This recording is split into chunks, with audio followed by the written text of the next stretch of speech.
Hello and welcome back to another episode of Training with Theo, with me, Carl. Nah, just kidding, my name is Theo, if you didn't know, but it would be fun if I called it Training with Theo and my name was actually Carl. Anyways, this episode is about why we train, good reasons to train and bad reasons to train. And I'm talking from experience here, since I always wanted that ripped look ever since I was like 12 or 13, but I never really fully pulled it off. I managed to reach like decent shape, but I never fully pulled it off when I worked out for the wrong reasons, I know now in hindsight. So I'm gonna tell you how I viewed training when I worked out for the wrong reasons and how I do it now. So let's go back to 2005. It was when, I started to hit puberty, the year I turned 13, and, girls got even more interesting because I had lots of girlfriends like in middle school, but in a different way. And there was this crazy hype about abs, I remember. And for sure, abs has probably always, ripped abs, the 8-pack has probably always been, a status symbol and something people find attractive and cool looking. But there was something, we call it magrutor, which in Swedish, which literally means like stomach squares. And there was this big hype about it, and I would guess it's because like this was when online communities turned really big. Like Swedes will remember using Play Ahead, it was called before Facebook. But anyways, there was this huge thing about showing yourself online, and getting even more validation just from pure looks. So if you had ripped abs, you got huge respect from your peers. Because we were dumb. It was all about getting validation from other people, which is a shitty reason to do anything, really. It never leads you where you want, and especially with training. Like, try to keep up such a tough habit, like doing heavy squats and deadlifts and all of that, just so that other people would think you're cool or look good or something. Stupid! So I was very stupid too, and this hype made me obsess about getting ripped abs. I had been doing different sports ever since I was a kid. I had decent genetics, like I had pretty big arms, I had like a wide back, broad shoulders, and I actually had some visible abs, only to me, I was too fat. I only had a 4-pack, so it didn't really count. Because, there's no such thing like genetics about that. And it's not like abs can look good even though you don't have exactly 8 squares on your stomach, right? It's not like Arnold had a natural 4-pack, right? So you see, very, very dumb. My reason for training was really only to get abs, to impress other guys, and get girls. That's it. I would feel embarrassed if embarrassment was a feeling that I still feel. Oh, and I also had my mother always being on my case about how horrible my adult life would be if I didn't work out now. I would, have back pains and everything, and, it's such a good tactic, Try to scare your kid into exercising. That will make a good association for the kid with exercise. If I don't work out, I'll feel horrible. I'm going to die. Yeah. Typical mothers. Killing their kids with good intentions. Yeah, quick tip for mothers or parents, I guess. Tell your kid what all the good things that are going to happen if they work out, instead of, treating them like they already screwed up and it's all about saving, whatever could be saved. Very stupid. Very bad pedagogics. Is that an English word? Whatever. So what did I do to try and get my 8-pack? Well, I didn't know much about how to train and build muscle. I had done crunches and push-ups and exercises like that in sports, I did. But since I didn't know much about exercises, of course I did a whole of a lot of crunches. And I even remember doing like 1,000 at a time once. But not much about how my abs look changed. And for the record, like, my abs now, they don't look... I mean, I guess I had maybe a little bit more fat then. But I may be more muscular overall, but specifically my abs basically looked the same back then. They looked good back then.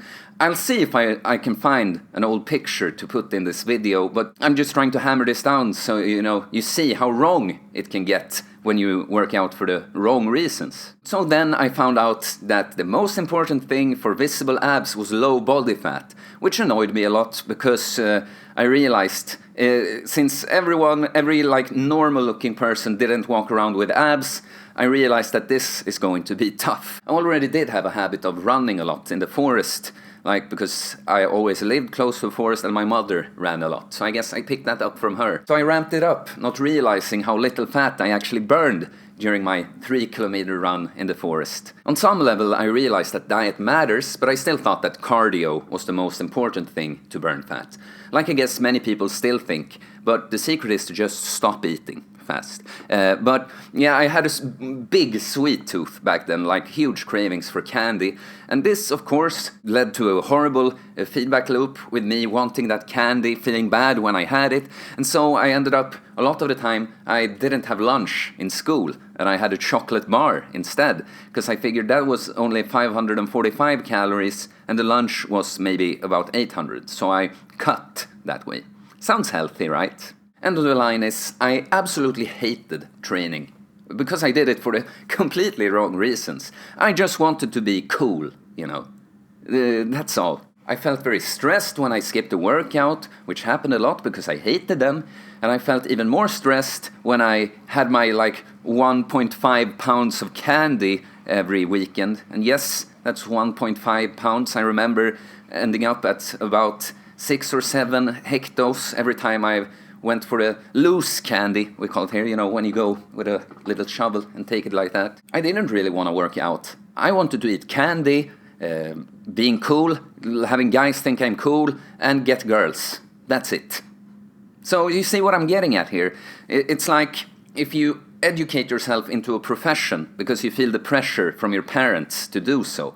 Like, does that seem sustainable? Are you going to enjoy that? Is that going to work out for you? Probably not. And it didn't work out for me, of course. Or I mean, it worked out for a bit, for maybe 6 to 12 months at a time. And I mean, I couldn't see it back then, but I know I did make some gains, you know, from my training. But the thing was, I could never reach the level I wanted to, and I could never keep the consistency up because I hated it. I just wanted to be cool. I didn't want to work out or take care of my health or anything like actually important like that. So the way I viewed and performed exercise made me have very bad associations with it. In the end, it made me bury my dream to have a ripped body, because that was my dream. It was like the one thing that was genuine about my training interest or whatever was that I really looked up to those ripped guys, because I realized, having such a hard time with it, I realized like how disciplined and how strong mentally and physically they were. So I did actually, you know, beneath all of the shallow reasons, I had something real there. But I did bury it. Like I said, in my teens, I did work out for maybe 6 to 12 months at a time, on and off. In my 20s, I barely worked out at all. Like I'm still in my 20s, but for the first half of my 20s, I barely worked out at all. Maybe I started doing some pull-ups for a month or two, and then got sick, and then, you know. Fast forward to last year. After years of excessive partying and drinking and eating and sleeping like crap, I finally hit the wall and started having chronic panic attacks. Yeah. And a thing like that makes you kind of humble, you know, feeling like you're going to die or going crazy every day. So I finally realized I had been living wrong and was ready to change. I do touch on this a lot because it's like my origin story, the Phoenix story, being born again out of the crap habits. So in my video about curing depression and anxiety, I said that something good I did to get over my panic attacks, what I did confront the panic attacks. I went to situations fully knowing that I have a panic attack brewing and I'm gonna feel like shit meeting my friends. I'm not gonna be able to explain myself in a good way, but I did it anyway. And this made me learn something about life. Life is not about being comfortable and just doing whatever feels convenient right now. It's about being uncomfortable. It's about putting yourself through those challenges. Like, you get stronger, you evolve when you put yourself through the challenge. Life is not about maximizing pleasurable feelings every chance we get. Like, the pleasure part is really only there to incite the important part. Candy, alcohol, even sex, porn, drugs, Instagram, likes on Instagram, matches on Tinder. All of these things give you a quick, good dopamine rush. You feel good about yourself now. And then you have absolutely nothing from that, and it leaves you empty and damaged. Life is really about that other thing, that the pleasure is there to incite, Sex feels good because it creates life. Sugar tastes good, so starving people know to eat it. Getting compliments about the way you look really feels good because the healthier you are, the better you look. It's really about being healthy, not getting a quick dopamine rush and feeling good, not getting high. Life is not about getting high. And then you have the flip side. Training feels tough because it makes you stronger and makes you feel good afterwards. Alright? And maybe you think junk food tastes better than healthier food, but healthier food will make you feel better all the time and make you live longer and have a higher quality of life. So when you can look beyond all these pleasure reasons for doing things, oh, I want to have candy because it's so good. Oh, I want to have sex because it feels so nice. You can actually start doing things for the right reasons instead. Of course, some woman showed up when I was shooting my video in the gym. Like, who would do that? Who would go exercise in the gym when I'm shooting a video there? I can't sit here. There's too many people moving around.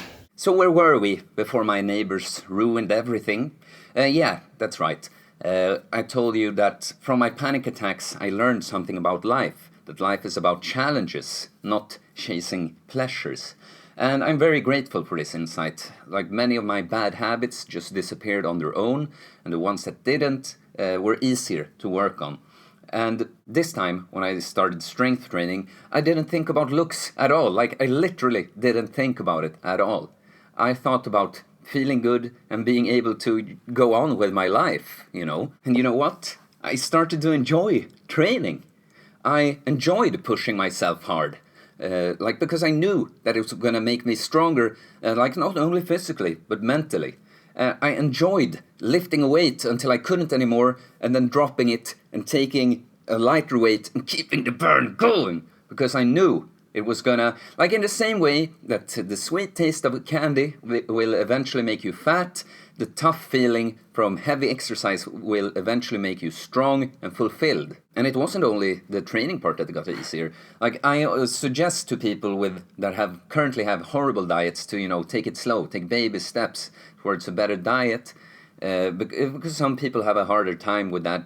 For me, it was easy to at least cut out the obvious crap, because now I didn't view food as a means of pleasure, I viewed it as fuel for this machine, that I have this one vehicle that I've been given in life. I'm not gonna pour crap in my only car that I get, right? And it's the same with fasting. When you think about it, realizing that the people in the Stone Age never ate 3 to 6 meals a day every day, and they for sure didn't eat all the crap that we do now. So when I started to think about that and realized that I could pull off a 5-day snake juice fast with not that, it wasn't too hard, because I realized that this is a good thing, this is a challenge, this is something that is going to make me better. And now I'm living my teenage dream, having the body I always wanted, and I can enjoy having this body in the right way now. I still do enjoy aesthetics. I think it's fun building muscle and all of that, looking cool. But it's just not my main goal now. And wouldn't you know, don't you think I get a lot of credit from guys for being strong and ripped now? And don't you think I get more attention from girls than ever, specifically for my body now? Do I enjoy it? Yeah. Do I really care about it? No, not really. Because I would do this thing that I do with training and eating good and fasting. I would do it even if it meant every human in the world hated me. Because I know it's the right thing to do, and I don't give a shit about getting validation from other people. I do this thing for me and no one else. And it's not entirely true, because I do enjoy helping other people too. But in the end, I enjoy helping people, so you can find a selfish explanation for that too. On a quick side note, if you're not helping people, you might as well die. You have no purpose. You're just like the last human on earth. What's the meaning of you if you're not helping anyone? So there you have it. You gotta work out for the right reasons. Only for your sake, for your health, for your well-being. Some people might be able to pull off, like reaching a high level, but they won't do it and feel good at the same time. People who get muscular to impress other people will never, ever feel good on the inside. So let's end this episode by quickly going over some actual reasons to work out, or I mean, like things that are actually going to happen to you if you work out. Let's skip all the boring sciencey discourse with the increased cardiovascular health and stuff like that is important, but who gets motivated by that? If you start running, you're gonna get increased cardiovascular health. It's too abstract. So I've done the training. I can just tell you what's going to happen to you, alright? Okay, the first one is obvious, but you will get stronger. And you will enjoy your new strength. You'll notice that things that used to feel tough for you just don't anymore.